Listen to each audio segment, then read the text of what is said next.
وبركاته.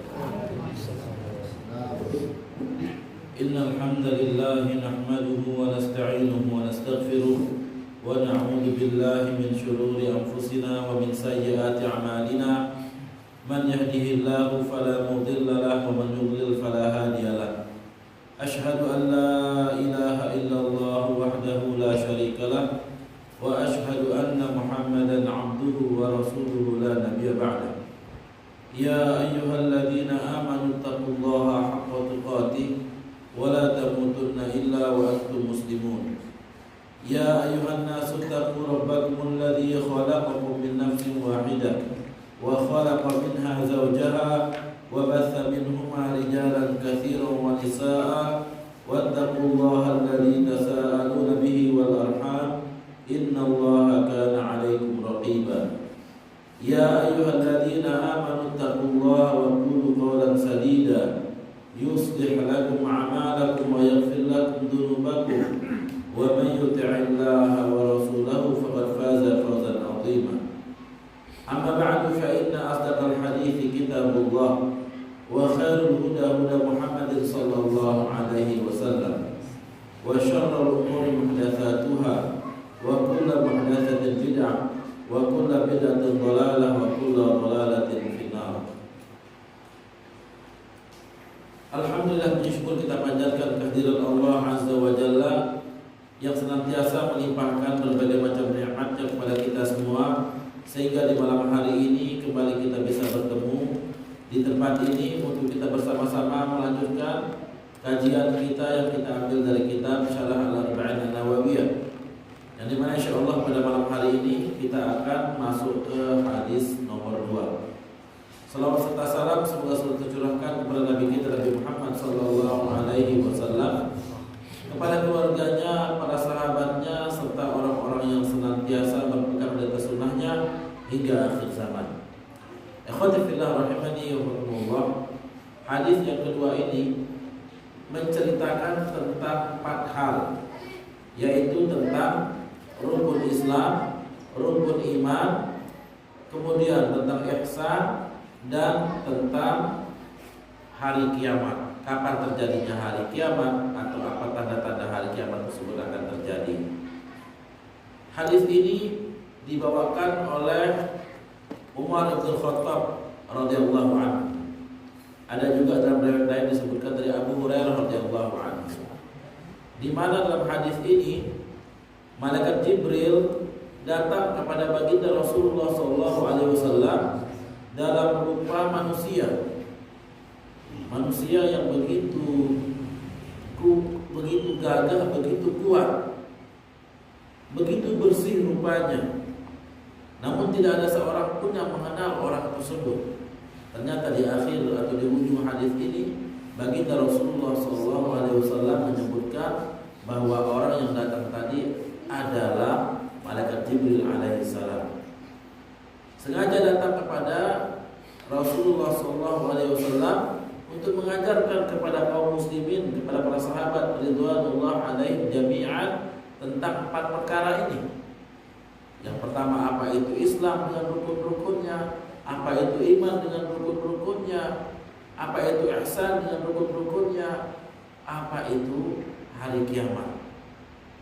Baiklah, kita akan masuk ke hadis nomor 2 ini. Qala al-muallif rahimahullahu ta'ala al-hadits ats-tsani an Umar radhiyallahu ta'ala anhu aidan qala bainama nahnu julusun 'inda Rasulillah sallallahu alaihi wasallam ذات يوم إذ طلع علينا رجل شديد بياض الثياب شديد سواد الشعر لا يرى عليه أثر السفر ولا يعرفه منا أحد حتى جلس إلى النبي صلى الله عليه وسلم فأسند ركبتيه إلى ركبتيه ووضع كفيه على فخذيه وقال يا محمد أخبرني عن الإسلام. فقال رسول الله صلى الله عليه وسلم الإسلام أن تشهد أن لا إله إلا الله وأن محمدا رسول الله وتقيم الصلاة وتؤتي الزكاة وتصوم رمضان وتحج istata'ta ilaihi sabila. Qala sadaqta. Fa'ajibna lahu yas'alu wa yusaddiqu. Qala fa akhbirni 'anil iman. Qala an tu'mina billahi wa malaikatihi wa kutubihi wa rusulihi wal yawmil akhir wa tu'mina bil qadari khairihi wa syarrihi. Qala sadaqta. Qala fa akhbirni 'anil ihsan. Qala an ta'budallaha ka'annaka tarahu fa in lam takun tarahu fa innahu yarak. Qala fa akhbirni 'anis sa'ah. Qala mal mas'ulu 'anha bi'a'lama minas sa'il. Qala fa akhbirni 'an amaratiha. Qala an talida al-amatu rabbataha wa an tara al-hufata al-'urata al-'alata ri'a asya'i yatatawaluna fil bunyan. Thumma intalaqa falabithtu maliyan. Thumma qala ya Umar atadri man as-sa'il? Qultu Allah wa rasuluhu a'lam. Qala fa innahu Jibril ataakum yu'allimukum dinakum. Rawahu Muslim. Ikhwati fillah rahimakumullah, hadis Jibril ini dikatakan sebagai hadis Jibril atau dikenal dengan nama hadis Jibril karena mengisahkan tentang kedatangan malaikat Jibril kepada baginda Rasulullah SAW yang pada saat itu Rasulullah sedang duduk-duduk bersama para sahabatnya di masjid Nabawi, ya, di masjid Nabi kita Nabi Muhammad SAW. Ketika mereka sedang duduk-duduk, kata Umar bin Khattab, ya, perawi hadis ini adalah Umar bin Khattab. Siapa Umar bin Khattab, ikhwan? Siapa Umar bin Khattab? Khalifah Rasulullah SAW yang kedua. Apalagi hubungan kedekatannya dengan Rasulullah bagaimana, ikhwan?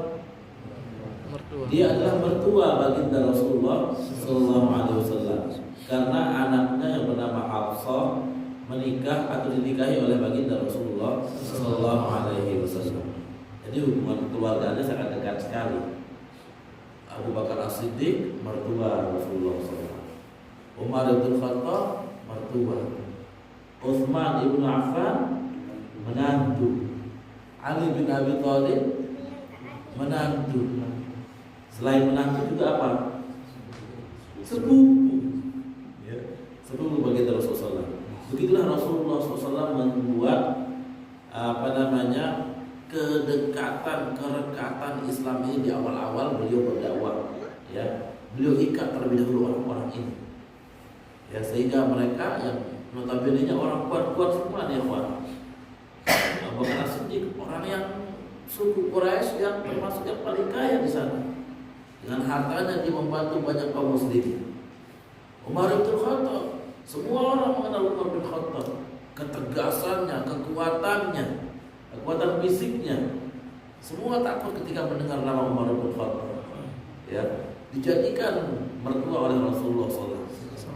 Kemudian Utsman bin Affan, kelembutannya, kekayaannya, Ali bin Abi Thalib sepupu beliau sallallahu alaihi wasallam. Sehingga subhanallah, ya, hubungan kedekatan kekeluargaan itu begitu dekat, ya. Hubungan kedekatan di masyarakat juga begitu dekat, sehingga subhanallah beliau mendapatkan, ya, banyak pertolongan dari sahabat-sahabat beliau yang mulia ini. Nah, di sini perawi hadis itu adalah salah satu mertua Nabi kita Nabi Muhammad SAW. Beliau adalah Umar bin Khattab. Apa kata beliau? Ketika kami sedang duduk-duduk bersama Rasulullah SAW di masjid, tiba-tiba datang kepada kami seseorang laki-laki dengan pakaian yang sangat putih sekali. Rambutnya begitu hitam dan rapi. Tidak tampak sedikit pun kelelahan pada diri orang tersebut. Kemudian, ya, dan tidak ada satupun yang mengenalnya di antara kami. Jadi orang yang datang ini begitu rapi, begitu bersih. Tidak satu pun di antara sahabat yang duduk itu mengenal siapa orang tersebut. Namun para sahabat tidak menyangka kalau itu adalah malaikat, kawan. Mereka tidak menyangka kalau itu adalah malaikat Jibril alaihissalam yang merupakan safirullah, perantara antara Allah dengan para nabi dan rasulnya. Tidak ada yang menyangka, ya. pakaiannya begitu putih, rambutnya begitu hitam. Kemudian kata beliau, orang tersebut tidak ada satu pun yang mengenalnya. Lantas orang itu duduk di dekat Rasulullah SAW. Bahkan saking dekatnya ya ikhwan, ini kedua lututnya menempel di kedua lutut Rasulullah SAW. Ini menunjukkan bahwa orang yang baru datang ini kenal dekat dengan Nabi kita. Hanya saja para sahabat yang ada itu tidak satu pun di antara mereka mengenalnya. Kemudian orang tersebut berkata sambil meletakkan kedua tangannya di atas kedua pahanya. Jadi seperti ini ya, sambil berduduk begini. Kemudian dia letakkan kedua tangannya di atas kedua pahanya. Dia mengatakan, "Ya Muhammad, akhbirni 'anil Islam." Wahai Muhammad, beritahukan aku apa itu Islam.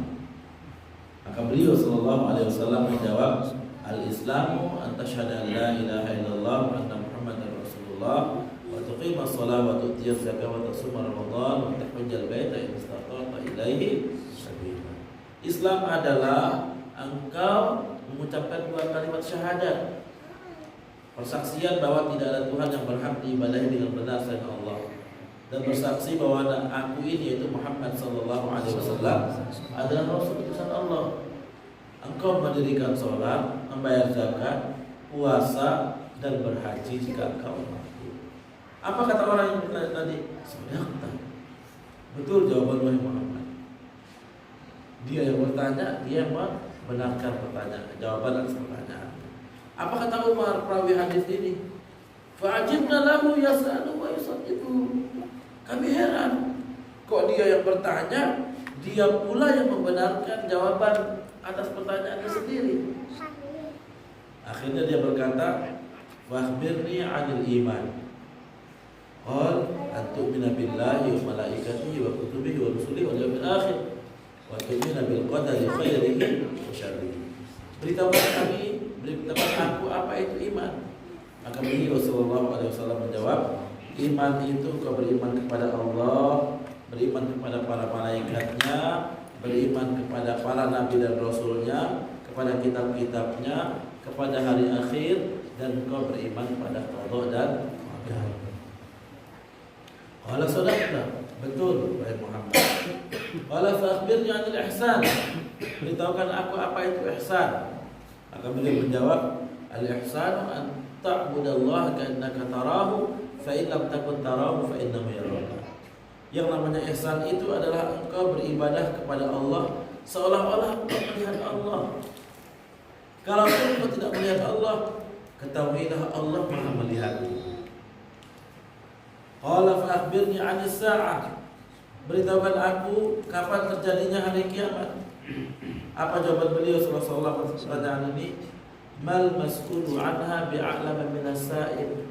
Orang yang ditanya dan orang yang bertanya sama-sama tidak tahu jawaban kapan terjadinya hari kiamat itu. Jadi malaikat yang bertanya, malaikat Jibril alaihissalam yang bertanya kepada Rasulullah sallallahu alaihi wasallam, ternyata kedua-duanya tidak tahu kapan akan terjadinya hari kiamat. Apa kata malaikat tersebut bertanya lagi? Qala fa akhbirni 'an amaratiha. Kalau begitu beritahukan aku apa tanda-tandanya, ciri-cirinya.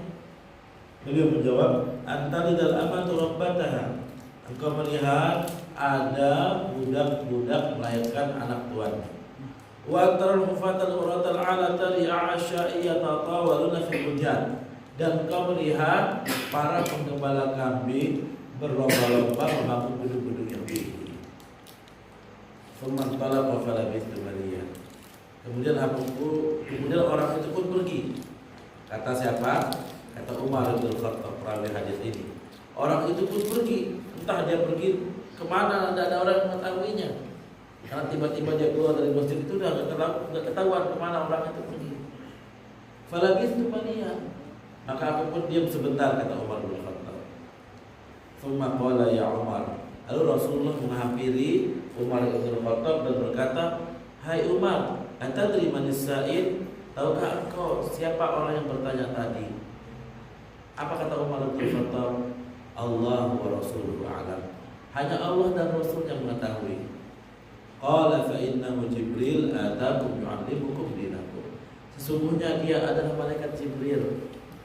Dia datang kemari ya untuk mengajarkan kepada kalian tentang urusan agama kalian. Hadis yang mulia ini diriwayatkan oleh seorang sahabat yang mulia, yaitu Umar bin Khattab, mertua baginda Rasulullah SAW dan khalifah beliau yang kedua. Khalifah Rasulullah SAW yang kedua. Kita sebagai orang Muslim ya, diperintahkan oleh Nabi kita Nabi Muhammad SAW untuk berpegang teguh dengan sunnah beliau dan sunnah para khalifahnya. Apa sabda beliau SAW dalam hadis At-Tirmidzi, kata beliau, "Alaikum bisunnati wa sunnatil khulafa'ir rasyidin al-mahdiyyin min ba'di. Addu 'alaiha bin nawajid wa iyyakum muhdatsatil umur. Fa inna kulla muhdatsatin bid'ah wa kulla bid'atin dhalalah." Kata beliau SAW, hendaklah kalian berpegang teguh dengan sunnahku. Sunnahku maksudnya di sini adalah apa yang dilakukan oleh Nabi kita Nabi Muhammad SAW di dalam kehidupan sehari-hari dalam melaksanakan ibadah. Itulah sunnah Rasulullah SAW. Tata cara hidup itu namanya sunnah. Adapun sunnah dalam ilmu fikih ada 5 hukum dalam ilmu fikih. Ada wajib, sunnah, mubah, makruh, haram. Ini dalam ilmu fikih, ikhwan, dikenal dengan nama hukum taklif. Hukum taklif, hukum pembebanan kepada hamba. Wajib artinya jika dikerjakan mendapatkan pahala, jika tidak dikerjakan mendapatkan dosa. Sunnah artinya jika dikerjakan mendapatkan pahala, tidak dikerjakan tidak mendapatkan apa-apa. Ini sunnah dalam ilmu fikih.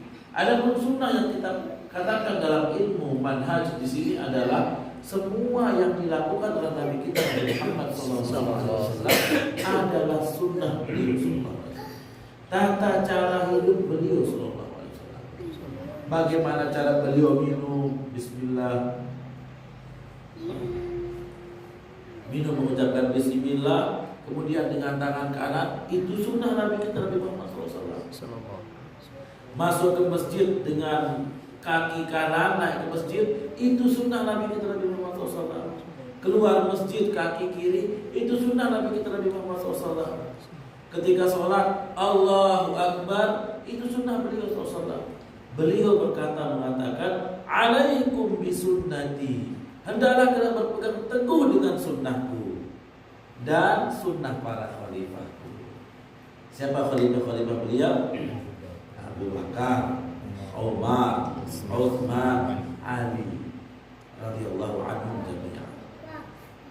Oleh karena itu, di hari Jumat di masjid kita ataupun di masjid di berbagai luar negeri di sana, ketika hari Jumat itu di zaman Rasulullah hanya 1 kali azan. Tapi di zaman Utsman bin Affan 2 kali azan. Sehingga kita ketika mengikuti apa yang dilakukan oleh Utsman bin Affan tidak berdosa kita. Karena Rasulullah yang berpesan seperti itu. Apa kata beliau? "Alaikum bisunnati." Hendaklah kalian berpegang teguh dengan sunnahku dan sunnah para khalifahku. Itu petunjuk Nabi kita Nabi Muhammad SAW. Sehingga orang yang azan 2 kali bukan perkara bid'ah, ikhwan. Rasulullah yang menyuruh kita untuk mengikuti apa yang dilakukan oleh para khalifahnya ini. Walaupun beliau tidak mengerjakannya, tapi beliau telah memberikan rekomendasi apa yang dilakukan oleh para khalifahku ini, ikuti.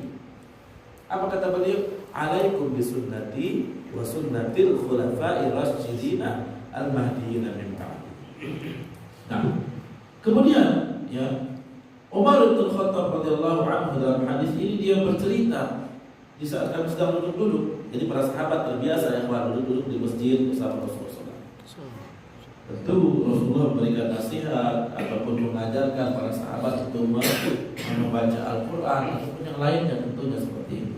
Ya, karena subhanallah duduk-duduk di masjid setelah selesai sholat pertama untuk menunggu sholat berikutnya, itu menghapuskan dosa-dosa dan mengangkat derajat ya Allah. Apa kata baginda Rasulullah SAW? Beliau bersabda, "Ala unabbiukum bima yamhullahu bil khataaya wa yarfa'u bihi darajat." Maka beritahukan kepada kalian hal-hal yang Allah gunakan untuk mengangkat derajat dan menghapuskan dosa-dosa. Para sahabat menjawab, "Oh, mana ya Rasulullah?" Tentu kami mau ya Rasulullah. Beliau yang ketiga beliau sebutkan adalah intidharus sholati ba'da sholat. Menunggu sholat setelah sholat dilakukan. Setelah kita sholat maghrib, kita menunggu waktu sholat isya di masjid sambil kajian. Ya, ini menghapuskan dosa-dosa, menghapuskan dosa-dosa dan juga mengangkat pahala. Jadi jangan kita anggap remeh di perbuatan kita atau amal yang kita lakukan sekarang ini, pahala begitu besar kita dapatkan, dosa-dosa begitu banyak terhapuskan. Ini duduk-duduk di masjid, ya, untuk duduk-duduk sekedar duduk baca Al-Quran atau berzikir, apalagi thalibul ilm, yang dimana kata Rasulullah SAW, menuntut ilmu itu merupakan jalan menuju ke surga. Makanya kita jangan pernah malas, ikhwan, ya, untuk mencari ilmu itu, ikhwan, dimanapun adanya, dimanapun tempatnya, ikhwan. Kata beliau, bainama julusun, dan duduk-duduk seperti ini merupakan kebiasaan para sahabat dahulu. Ya, kebiasaan para sahabat dahulu. Bainama julusun 'inda Rasulillah sallallahu alaihi wasallam pada yaum. Ittala 'ala rajulun syadid bayadus thiyab. Tiba-tiba datang kepada kami seseorang laki-laki dengan pakaian yang begitu putih. Begitu putihnya pakaian orang tersebut. Ya. Syadidus sawadi sya'r, rambutnya begitu hitam, tidak ada putih-putih di rambutnya, menunjukkan bahwa orang ini masih muda. Orang yang datang ini masih muda. Kalau kita kan mungkin sudah ada uban kita, ya, kita 40-an tahun. Kalau ada, alhamdulillah belum ada nih, ya, di rambut, di kepala begitu, ya, 40-an tahun. Tapi kalau orang-orang ada 50-an, 60-an, itu biasanya beruban. Orang yang datang ini pun rambutnya hitam sekali, menunjukkan dia mungkin usianya 40 tahun. Ya, kalau di manusia bisa itu adalah 40-an tahun. Kalau dia masih muda seperti itu. Kemudian kata beliau, syadidu sawadi sya'ri la yura alaihi atharu safari. Tak nampak pada orang tersebut kelelahan. Tak nampak pada orang tersebut kelelahan sakit. Tidak ada sama sekali kelihatan sakit. Dia tidak kelihatan ngos-ngosan. Rambutnya itu bersih rapi. Kalau orang safar kan biasanya rambutnya acak-acakan, pakaiannya biasanya lusuh. Kalau orang safar kan seperti itu biasanya. Biasanya ada bawaan tas dan yang lain, cincin ataupun yang lainnya. Kalau ini tidak nampak sama sekali kelelahan pada orang tersebut. La yura alaihi atharu safari wala ya'rifu minna ahad, dan tidak satu pun di antara kami yang mengenalnya. Karena orang baru, ya, dia tidak ada yang mengenalnya. Kemudian kata beliau, hatta jalasa ila Nabi sallallahu alaihi wasallam, lantas dia pun duduk di hadapan Rasulullah SAW. Fasnada rukbatai ila rukbatai, ia tempelkan kedua lututnya di kedua lutut baginda Rasulullah SAW. Ini menunjukkan kedua orang ini begitu dekat hubungannya, begitu dekat persahabatannya. Bagaimana tidak dekat, ya Pak? Ya, setiap kali malaikat Jibril pergi menghadap kepada Allah di langit yang ketujuh, di arsy di atas langit yang ketujuh, beliau selalu melihat di tiang arsy itu, di salah satu tiang arsy itu, Muhammad Rasulullah. Tertulis nama Nabi kita, Nabi Muhammad SAW, di salah satu tiang arsy tersebut. Rindu beliau ingin ketemu mana si orang yang namanya Muhammad ini. Nabi Jibril alaihissalam. Pada saat itu Rasulullah belum lahir, ya, sudah tertulis di tiang arsy itu nama Muhammad Rasulullah. Makanya pas pada malam hari telah ditentukan oleh Allah Ta'ala, yaitu pada malam ketika turun wahyu pertama, malaikat Jibril yang sudah lama membendung kerinduannya langsung memeluk Rasulullah SAW. Karena setiap beliau naik ke arsy itu selalu melihat nama Muhammad tertulis di situ, ya Pak. Sehingga beliau rindu sekali untuk ketemu dengan Nabi Muhammad SAW. Makanya karena saking rindunya tersebut, ya, ketika malam yang sudah ditentukan itu, dia langsung memeluk Nabi kita Nabi Muhammad SAW. Malaikat Jibril memeluk Rasulullah dengan begitu senangnya. Nabi kita Nabi Muhammad SAW yang tidak tahu apa-apa, tiba-tiba di malam yang gelap gulita di dalam gua dipeluk seperti itu, bercucuran keringat dinginnya. Takut beliau SAW. Ya. Ternyata dia adalah malaikat Jibril alaihissalam. Apa katanya? Berkata Rasulullah dengan malaikat Jibril alaihissalam, "Wa wada'aka fayya ala fakhidaihi." Dan dia meletakkan kedua tangannya di atas kedua pahanya, ya, atas kedua pahanya. Wa qala ya Muhammad, dan dia berkata, wahai Muhammad, akhbirni 'anil Islam, beritahukan aku apa itu Islam. Maka beliau sallallahu alaihi wasallam menjawab, Islam itu adalah kau bersaksi, mengucapkan dua kalimat syahadat, mendirikan sholat, membayar zakat, puasa, berhaji jika pernah. Ikhwatifillah rahimanyakumullah. Di dalam hadis ini Nabi kita Nabi Muhammad SAW menyebutkan rukun-rukun Islam. Para ulama salaf, ya, menyebutkan yang namanya Islam itu adalah, termasuk Syekh Muhammad bin Abdul Wahab At-Tamimi, beliau mendefinisikan Islam itu adalah al-istislam. Al-istislam. Apa itu al-istislam, ya kawan? Al-istislam itu artinya berserah diri, patuh dan tunduk. Itu artinya al-istislam. Patuh dan tunduk bagaimana maksudnya? Al-istislamu lillahi bit-tauhidi wal inqiyadu lahu bit-ta'ati wal bara'atu minasyirki wa ahlihi. Yang namanya Islam itu adalah patuh, tunduk, berserah diri kepada Allah dengan cara mentauhidkannya. Patuh, tunduk, berserah diri kepada Allah dengan cara beribadah kepadanya. Ibadah ini diperintahkan oleh Allah Ta'ala. Kita patuh, kita tunduk karena ini merupakan perintahnya. Kita laksanakan sesuai dengan tuntunan Nabi-Nya. Ini namanya al-istislam. Apapun yang diperintahkan oleh Allah, apapun yang diperintahkan oleh Rasulullah, kita patuhi, kita ikuti, kita tunduk. Ini namanya Islam, ya kawan. Yaitu patuh, tunduk, berserah diri sepenuhnya pada Allah Taala dengan cara kita mentauhidkannya. Wal inqiyadu lahu bi-tha'ah. Kepatuhan, ketundukan, keberserahan diri kita ini kita buktikan dalam bentuk ketaatan kepadanya. Apa yang Dia perintahkan kita lakukan. Apa yang dilarangnya kita tinggalkan. Apa yang dianjurkannya kita usaha untuk kerjakan.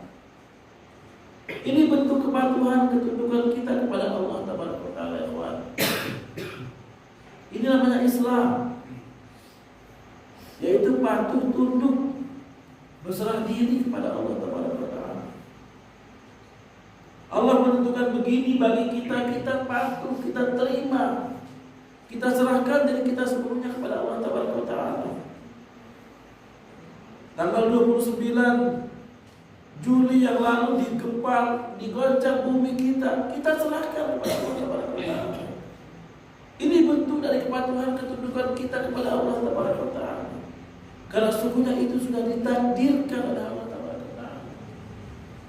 Kalau kita tidak mau patuh, kita tidak mau tunduk, malah kita mau berontak misalnya, tidak mau menerima takdir tersebut misalnya, maka kita kehilangan pahala begitu besar yang harus kita dapatkan. Apa kata baginda Rasulullah SAW? Ajaban li amril mu'min inna amrahu kulluhu khairun wa laysa dhalika li ahadin illa lil mu'min. Idza asabatu sarra'u syakara fakana khairan lahu wa idza asabatu dharra'u sabara fakana khairan lahu. Sungguh menakjubkan perkara orang mukmin itu. Semua perkara baik baginya. Dan itu Allah berikan hanya bagi orang mukmin saja. Jika ia mendapatkan nikmat lantas bersyukur, Allah berikan nikmat tersebut dan juga pahala baginya. Wa idza asabat dharra sabar faqad khalaqahu. Dan jika dia mendapatkan musibah lantas bersabar, Allah berikan pahala atas kesabarannya. Kita pasrah, kita serahkan semuanya kepada Allah Taala atas musibah yang telah menimpa kita tersebut. Kita bersabar kepadanya. Itu bentuk istislam kita kepada Allah Azza wa Jalla. Bentuk kepasrahan, ketundukan kita kepada Allah Azza wa Jalla. Ini Islam ya Allah. Ini Islam. Allah tetapkan kita untuk seperti ini, kita terima. Walaupun usaha kita sudah begitu besar kita lakukan. Misalnya kita berusaha untuk sukses dalam sebuah usaha misalnya. Sudah berbagai cara, berbagai jalan kita lalui misalnya.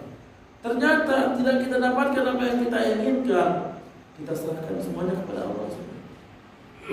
Itu bentuk istislam kita, kepasrahan, ketundukan kita kepada Allah Taala. Kita diberikan kemampuan oleh Allah.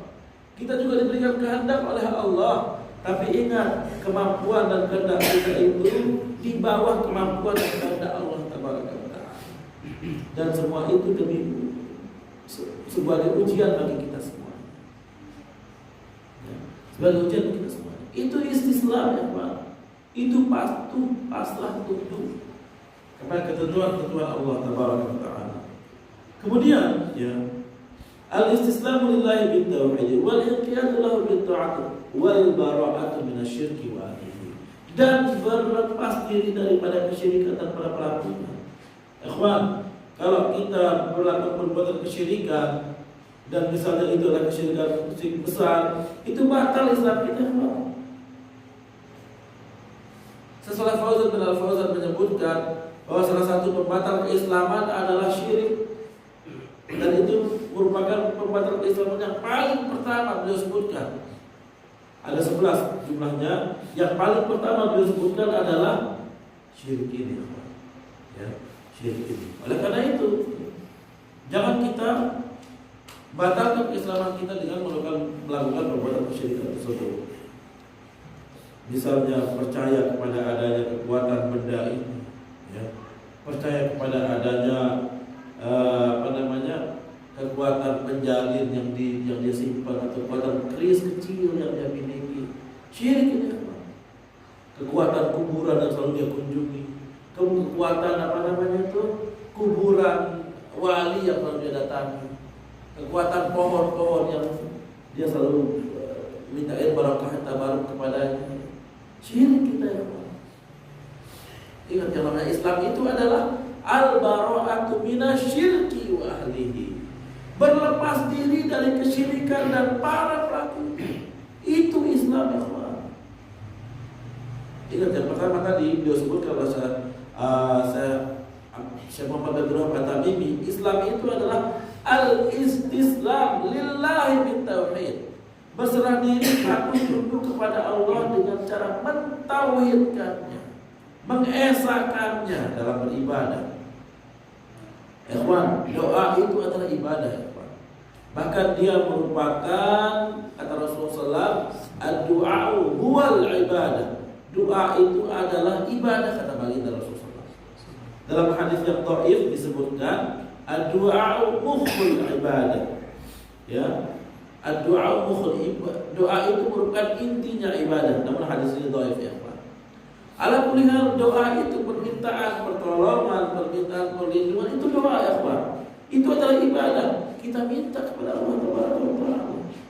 Jangan pergi ke kuburan. Jangan kita pergi ke tempat-tempat yang dikeramatkan. Jangan pergi ke dukun-dukun yang memiliki kekuatan yang katanya mampu atau dan yang lainnya.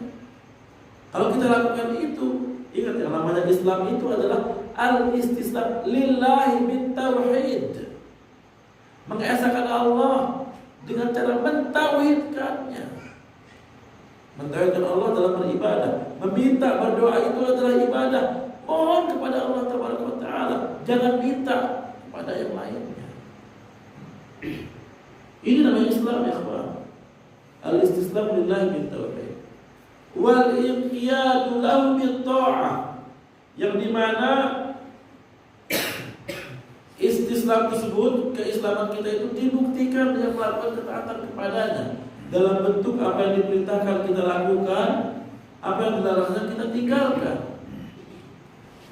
Dan yang ketiga seperti yang kita sebutkan tadi adalah al-bara'atu minasyirki wa ahlihi, berlepas diri daripada kesyirikan dan para pelakunya.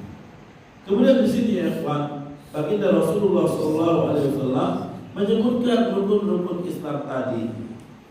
Yang pertama beliau sebutkan adalah an-tashhadu an la ilaha illallah wa anna Muhammadan Rasulullah. Ini yang pertama, yaitu bersaksi bahwa tidak ada Tuhan yang berhak diibadahi dengan benar selain Allah, dan bersaksi bahwa Nabi Muhammad SAW adalah Rasul utusan Allah. Ya ikhwan, siapapun yang sudah mengucapkan kalimat syahadat ini ya ikhwan, itu pasti masuk surga selama pelakunya tidak pernah melakukan perbuatan yang membatalkan syahadatnya itu. Orang yang mengucapkan dua kalimat syahadat pasti dijamin masuk surga ya ikhwan, selama dia tidak melakukan perbuatan ataupun perkataan yang dapat membatalkan keislamannya tersebut. Kalau dia sudah melakukan perbuatan keislaman seperti berbuat syirik besar misalnya, atau berbuat sihir misalnya, ya batal keislamannya. Syahadat lagi dia. Taubat kepada Allah Taala. Kalau tidak dia, kalau keislamannya masih utuh, tidak batal, ya, tidak batal. Walaupun dosa-dosanya itu banyak sekali, nanti pada akhirnya pasti akan masuk surga. Apa kata Allah Azza wa Jalla dalam hadis qudsinya? Ya ibadi, innaka law ataitani bi qurabil ardi khataya, thumma ataitani la tusyriku bi syai'a, la ataituka bi qurabiha maghfiratan. Begitu kata Allah Azza wa Jalla. Wahai para hambaku, sesungguhnya seandainya kalian datang dengan membawa sepenuh kolong bumi ini dosa, tapi kalian datang kepadaku tidak menyekutukanku, apa kata Allah Taala? La ataituka bi qurabiha maghfiratan. Aku akan datangi engkau dengan sepenuh kolong bumi ini pengampunan. Begitu kata Allah Taala. Makanya jangan pernah kita gara-gara hal sepele kita batalkan keislaman kita. Pegang teguh kepada Islam ini. Pegang teguh. Yang sudah tadinya menjadi kebiasaan masyarakat kita, misalnya pergi minta ke dukun ini, ke dukun itu, sekarang antum tahu, tinggalkan itu ikhwan. Tinggalkan. Mudah-mudahan kita mati meninggal dalam keadaan Islam ini. Ingat kata baginda Rasulullah SAW, ya. Man kana akhiru kalami la ilaha illallah. Man qala la ilaha illallah mukhlishan min qalbihi dakhal jannah. Barang siapa yang mengucapkan la ilaha illallah ikhlas dia dengan hatinya, pasti masuk surga kata baginda Rasulullah. Sekarang tinggal kita mempertahankannya saja. Kita pertahankan saja. Nah, apa itu la ilaha illallah? Apa itu syahadat la ilaha illallah? Ikhwati fillah rahimakumullah. Ketahuilah ya, di sini karena dia menjelaskan tentang masalah rukun Islam. Yang rukun Islam itu di situ yang pertama adalah syahadat. Maka mau tidak mau kita akan jelaskan sedikit tentang syahadat ini ya kawan. Apa itu syahadat la ilaha illallah? Persaksian bahwa tidak ada Tuhan yang berhak diibadahi dengan benar selain Allah. Ikhwan, ketika kita mengucapkan asyhadu an la ilaha illallah wa asyhadu anna Muhammadan Rasulullah, ketahuilah sesungguhnya ucapan syahadat ini, siapapun yang mengucapkannya itu sudah memegang kunci dari kunci-kunci surga. Tapi syahadat ini ikhwan, ada konsekuensi-konsekuensinya.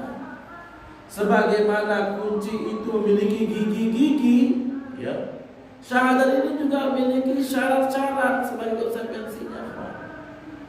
Ya, ada syarat-syaratnya. Misalnya syahadat la ilaha illallah. Apa makna syahadat la ilaha illallah, ikhwan? tidak ada Tuhan selain Allah. Ada yang lain? Ada yang lain? Makna syahadat yang benar, asyhadu an la ilaha illallah, adalah la ma'budu bihaqqin illallah. Tidak ada Tuhan yang berhak disembah dengan benar selain Allah. Kalau kita mengatakan tidak ada Tuhan selain Allah, antum lihat orang Hindu nyembah patung tuh. Patung itu dianggap Tuhan oleh orang Hindu, makanya disembah oleh orang Hindu. Kalau kita katakan tidak ada Tuhan selain Allah, berarti orang Hindu kan nyembah patung. Berarti ada dong Tuhan selain Allah. Orang Jepang apa disembah oleh Jepang? Matahari. Kalau kita katakan mana syahadat itu adalah tidak ada Tuhan selain Allah, itu orang Jepang nyembah matahari. Berarti ada dong Tuhan selain Allah. Orang Konghucu apa yang disebut? Orang Konghucu itu Cina. Komunis mereka ya, tidak menyembah apa-apa mereka ya. Buddha ya, orang Buddha yang mau menyembah apa namanya? Orang Konghucu itu Buddha ya. Konghucu itu Buddha ya. Nah, kalau kita katakan tidak ada Tuhan selain Allah, maka kita lihat sendiri dalam kehidupan kita sehari-hari sekarang, mereka itu menyembah Tuhan-Tuhan mereka. Sehingga yang benar makna kalimat syahadat itu adalah tidak ada Tuhan yang berhak disembah. Tidak ada Tuhan yang berhak diibadahi, disembah dengan benar selain Allah. Matahari yang disembah oleh orang Jepang, Buddha yang disembah oleh orang Konghucu, api yang disembah oleh orang-orang Majusi, itu Tuhan-Tuhan tapi tidak berhak disembah. Semuanya Tuhan-Tuhan tapi tidak berhak disembah. Yang berhak disembah itu adalah Allah Tabaraka wa Ta'ala. Itu makna la ilaha illallah. Yang namanya disembah itu bukan hanya kita begini-begini saja, kita mengagungkannya, itu namanya menyembah juga. Bersumpah dengannya, itu juga menyembah. Kita mengagungkannya, ya, meminta kepada juga menyembah. Meminta juga menyembah, ya, Pak. Meminta kepadanya seperti orang yang meminta kepada kuburan para wali, itu dia menyembah kuburan itu, ya, Pak. Menyembah namanya itu. Ya, jangan kita pikir yang namanya menyembah itu hanya ruku, sujud atau begini saja, bukan. Meminta, memohon perlindungan kepada jin, itu juga menyembah jin namanya. Karena kata Syekhul Islam Ibnu Taimiyah, yang namanya ibadah, yang namanya menyembah itu adalah ismun jami'un li kulli ma yuhibbuhu Allah wa yardahu min al-aqwali wal af'al adh-dhahirati wal batinah. Setiap perkataan ataupun perbuatan yang disenangi dan diridhoi oleh Allah, baik yang tampak ataupun yang tidak tampak, itu namanya menyembah Allah. Sehingga kita berdoa mohon perlindungan, memohon keturunan yang soleh dan solehah, memohon ilmu yang bermanfaat, memohon rezeki yang berkah, yang halal, memohon segala-galanya. Itu adalah sesembahan, itulah ibadah. Kita minta kepada Allah Subhanahu. Jangan minta ke kuburan, jangan minta kepada pohon yang dikeramatkan.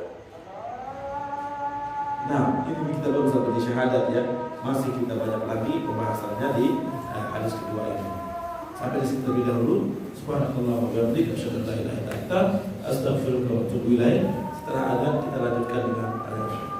Assalamualaikum warahmatullahi wabarakatuh.